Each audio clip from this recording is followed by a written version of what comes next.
Ted's legs struggled to carry him back to his corner at the end of the penultimate round.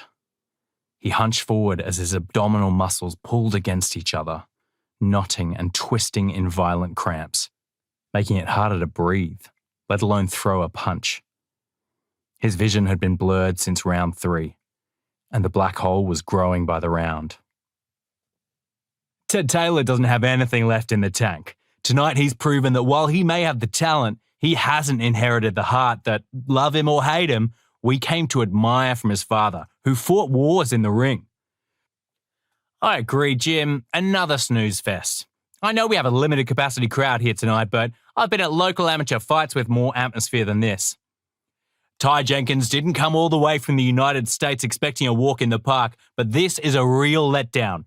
First, Taylor struggles to make weight, the same excuse he used after he failed his middleweight championship fight last year, and we all know what happened in the rematch. But just in case you missed it, it was much the same as what we're seeing tonight, a sluggish effort.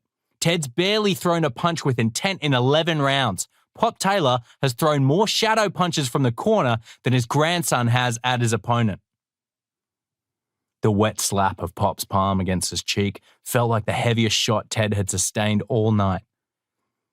His opponent was nothing more than a schoolyard bully, but Ted seemed to be fighting in a dream, his body moving in slow motion. Anything left in the tank, Ted? Desperation flickered in the old man's pale grey eyes. Pop was sweating more than Ted. Tank's been empty for weeks. Ted's words sealed his fate. He knew it was too late to take up his gripe with Pop, but the bitterness got the better of him. Well, you have 3 minutes to salvage this fight. Salvage my career, more like it. 3 minutes later, Ted, the loser by unanimous decision of the judges and crowd, was booed out of the ring. A boxer who's behind on the scorecard usually goes into the final round urging themselves to dig deep and find that one punch. On this night, a starved and exhausted Ted went into round 12 simply hoping to remain on his feet.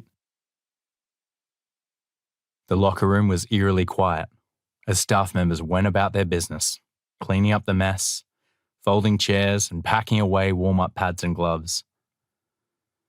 Sitting on a bench in nothing but his black sports underwear and strapping tape, Ted could barely move without his stomach muscles straining. He put 2 painkillers into his mouth and washed them down with a Gatorade.